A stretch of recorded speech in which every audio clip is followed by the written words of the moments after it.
Assalamualaikum warahmatullahi wabarakatuh. Perkenalkan, nama saya Indrika Ayu Lestari dari kelas 10 IPA 3. Di sini saya akan menjelaskan sedikit materi mata pelajaran SKI dengan judul Islam Masa Rasulullah SAW periode Madinah. A. Kondisi masyarakat Madinah sebelum Islam. Masyarakat Arab pada mulanya mengenal Madinah dengan nama Yasrib. Asal mula nama Yasrib dinisbatkan pada orang yang pertama kali tinggal di kota ini yang bernama Yasrib bin Qaid bin Ubail bin Aus bin Amalik bin Laus bin Iram, salah seorang anak keturunan Syam, putra Nabi Nuh alaihi salam. 1. Letak geografis Yasrib. Secara geografis, Yasrib terletak di sebelah timur Laut Mekah dengan jarak 450 km. Luas kota ini kala hanya sekitar 15 km persegi. Adapun sekarang sekitar 293 km persegi. Yasrib sangat terkenal dengan hasil pertaniannya, terutama anggur dan kurmanya. Bahkan hingga sekarang kurma Madinah adalah kurma yang terbaik di dunia. Adapun batas-batas geografis Yasrib sebagai berikut. Bagian selatan berbatasan dengan Bukit Air. Bagian utara berbatasan dengan Bukit Uhud dan Bukit Sur. Bagian timur berbatasan dengan Harrah Waqid. Bagian barat berbatasan dengan Harrah Wabaroh. Harrah yaitu kawasan yang berbatu hitam. 2. Kepercayaan masyarakat Madinah sebelum Islam.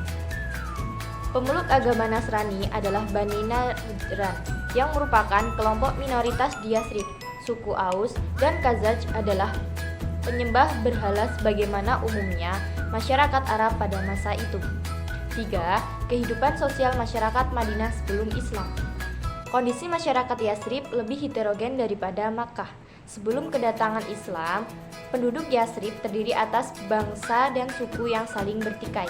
Penduduk Yasrib dari bangsa Arab yaitu Bani Najran serta suku Aus dan Khazraj. A. Suku Aus dan Khazraj. Suku Aus dan Khazraj bukanlah penduduk asli Yasrib.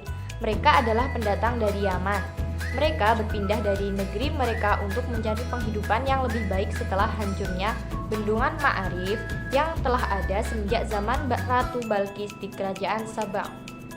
Selama kurang lebih 120 tahun, Yasrib selalu dilanda pertempuran, yaitu antara suku Aus dan Khazraj karena berebut pengaruh di kekuasaan Yasrib. B. Kaum Yahudi. Kaum Yahudi adalah kaum yang berasal dari keturunan Bani Israel.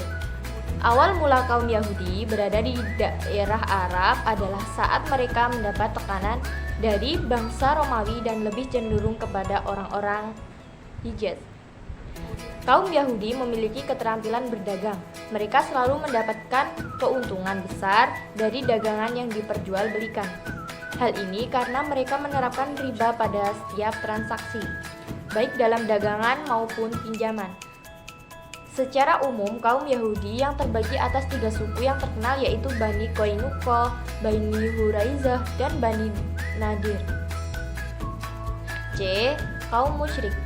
Kaum minoritas yang juga disebut dengan musyrik, Madinah tidak memiliki kekuasaan dan kekuatan sebesar kaum mayoritas. Mereka hidup dalam beberapa kabilah. Tokoh yang terkenal di Yasrib saat ini adalah Abdullah bin Ubay. 4. Kehidupan perekonomian masyarakat Madinah sebelum Islam. Yasrib merupakan kota yang sangat makmur dan subur dengan pertaniannya. Di Yasrib terdapat banyak lembah atau yang paling terkenal dengan wadi. Penghasilan terbesarnya adalah kurma dan anggur. Kurma merupakan hasil alam yang memberikan manfaat bagi banyak kehidupan mereka. B. Strategi dakwah Rasulullah SAW periode Madinah. 1. Mendirikan masjid. Ketika Nabi Muhammad SAW sampai di Madinah, langkah yang diambil beliau adalah mendirikan masjid. Masjid yang pertama kali dibangun Rasulullah SAW sebelum tiba di Madinah ialah Masjid Quba. Saat itu beliau singgah dan tinggal selama 4 hari di Quba. Masjid Quba ini dibangun pada tanggal 13 Rabiul Awal tahun pertama Hijrah, 24 September 622 Masehi. Masjid yang dibangun oleh Rasulullah Shallallahu Alaihi Wasallam dan para sahabatnya di Madinah adalah Masjid Nabawi atau Masjid Nabi. Fungsi-fungsi dibangunnya masjid yakni sebagai tempat untuk melaksanakan ibadah sholat, tempat bagi kaum muslimin untuk menerima pengajaran Islam, sebagai tempat balai pertemuan untuk mempersatukan kaum muslimin, sebagai tempat untuk mengatur segala urusan pemerintahan, sebagai tempat tinggal orang-orang yang muhajirin yang datang dari Madinah tanpa memiliki harta. 2. Mempersatukan suku Aus dan Khazraj. Keadaan Rasulullah Shallallahu Alaihi Wasallam membuat suku Aus dan Khazraj bersatu dan menjadi kaum Ansor. Selain itu, kedua suku Arab tersebut terus meningkatkan persaudaraan dan kedamaian dengan suku-suku lain di Madinah. Terlebih ketika Rasulullah Shallallahu Alaihi Wasallam mendirikan pemerintah Islam di sana. 3. Mempersaudarakan kaum Muhajirin dan kaum Ansor. Nabi Muhammad Shallallahu Alaihi Wasallam mempersaudarakan antara kaum Muhajirin dan kaum Ansor di rumah Anas bin Malik. Poin-poin penting dalam persaudaraan kaum Muhajirin dan Ansor sebagai berikut. Kaum Muhajirin dan Ansor adalah umat yang satu. Kebiasaan setiap kaum harus saling bekerja sama dalam menerima dan membayar suatu tebusan. Saat menebus tawaran harus dengan cara makruf dan adil. Larangan membunuh sesama mukmin. Orang yang paling lemah berhak mendapat perlindungan. Setiap mukmin harus melawan kezaliman di antara mereka. Setiap mukmin harus bangkit membela kebenaran dan tidak boleh berdiam diri. Semua perselisihan harus dikembangkan kepada Allah Subhanahu wa taala dan Rasul-Nya. 4. Penanaman moral dan membina hubungan antara kaum muslim dengan non-muslim. 5. Mensejahterakan masyarakat melalui kegiatan perekonomian dan perdagangan. Adapun usaha-usaha yang dilakukan Rasulullah Shallallahu Alaihi Wasallam dalam membangun kualitas kehidupan umat Islam di Madinah melalui kegiatan ekonomi dan perdagangan sebagai berikut. A. Membangun pasar yang islami. B. Meningkatkan mutu pertanian. C. Memanfaatkan ghanimah untuk kesejahteraan rakyat. D. Memberdayakan harta zakat. E. Memberdayakan harta rizqiyah pajak. 6. Meletakkan aturan dasar untuk masyarakat Islam.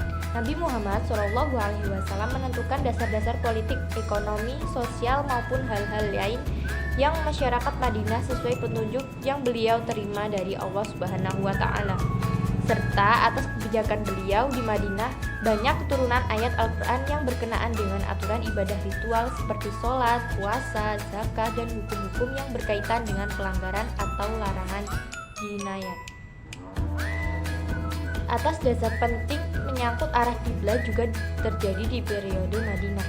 Sebelumnya, kiblat umat Islam ketika mengerjakan sholat adalah Baitul Maqdis di Yerusalem, sama dengan arah peribadatan kaum Yahudi, yaitu saat ketika sholat Rasulullah SAW menerima wahyu untuk menghadapkan kiblat ke Ka'bah.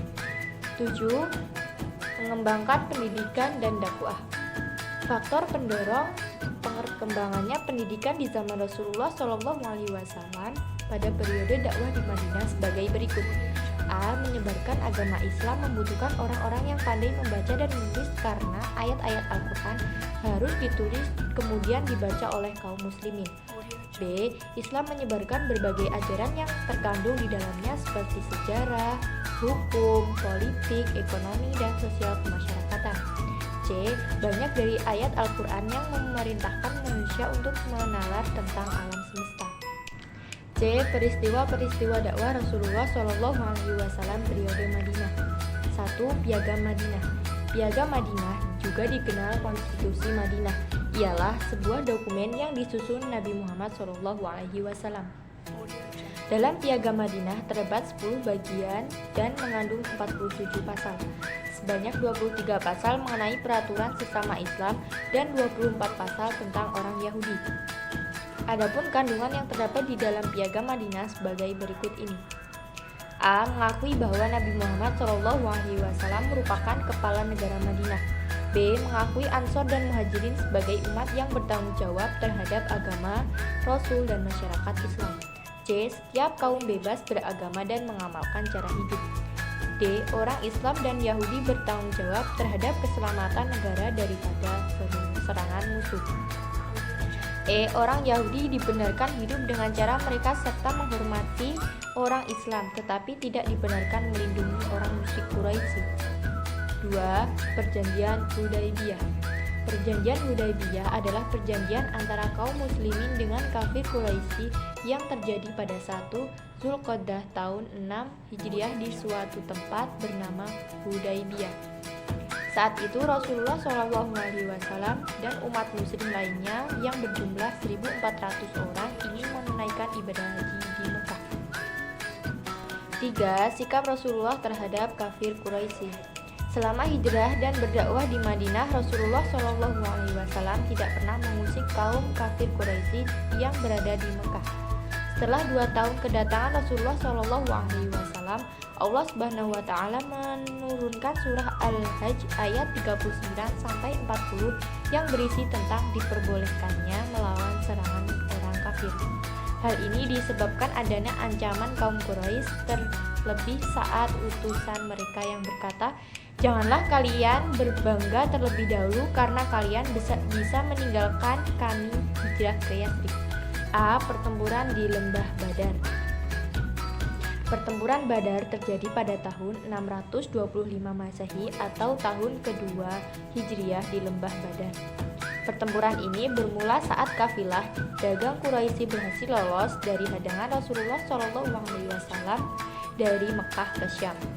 Saat kafilah itu pulang dari Syam ke Mekah, Rasulullah SAW mengutus Thalhah dan Ubaidillah dan Sa'id bin Zaid menyelidiki kafilah dengan dagang kafir Quraisy.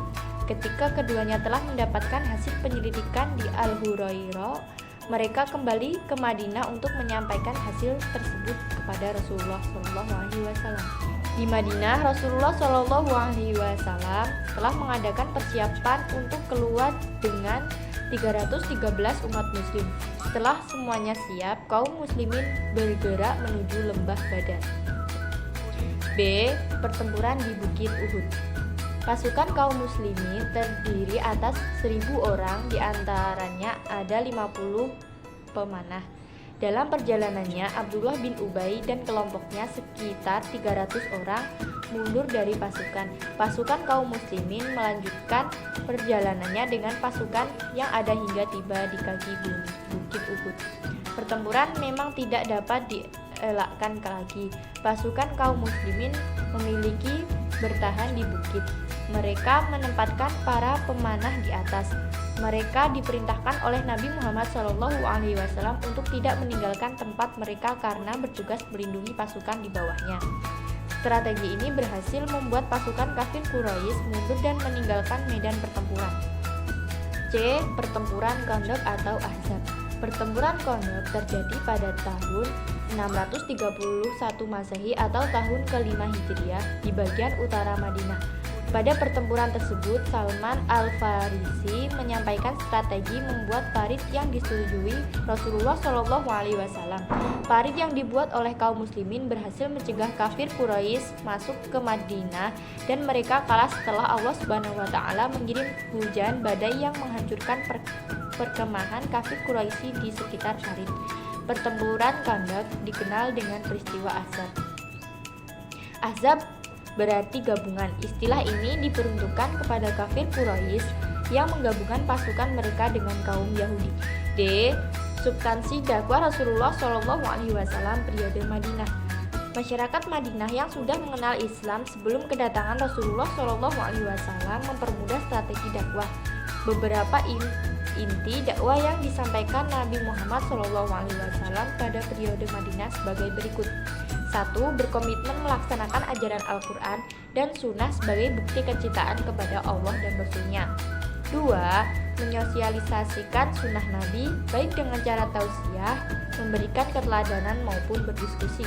3. Berakhlak mulia kepada sesama manusia seperti tolong-menolong dalam kebaikan, memberikan manfaat pada orang lain, serta memaafkan kesalahan orang lain.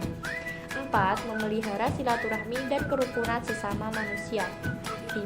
Memiliki usaha untuk selalu berhijrah dari kondisi yang buruk ke kondisi yang baik. 6. Senantiasa berjihad atau berjuang di jalan Allah Subhanahu wa taala. 7. Merawat dan melestarikan masjid dengan menjaga kebersihannya dan mengisi dengan kegiatan sholat berjamaah dan pengajian sehingga terwujud kehidupan yang islami. Dakwah Rasulullah Shallallahu Alaihi Wasallam di Madinah juga memberikan hikmah yang dapat diteladani oleh seluruh umat muslim. Berikut hikmah tersebut. 1. Sikap toleransi kepada sesama manusia, baik yang seiman maupun non-muslim. 2. Melakukan perbuatan baik dengan strategi yang tepat dan baik. 3. Sabar dalam menghadapi segala permasalahan. 4. Berpikir jernih dalam menentukan keputusan bersama. 5. Menjauhi hal-hal yang dapat menghambat niat baik. Mungkin hanya itu yang dapat saya sampaikan. Semoga bermanfaat. Apabila ada kesalahan saya mohon maaf. Terima kasih dan wassalamualaikum.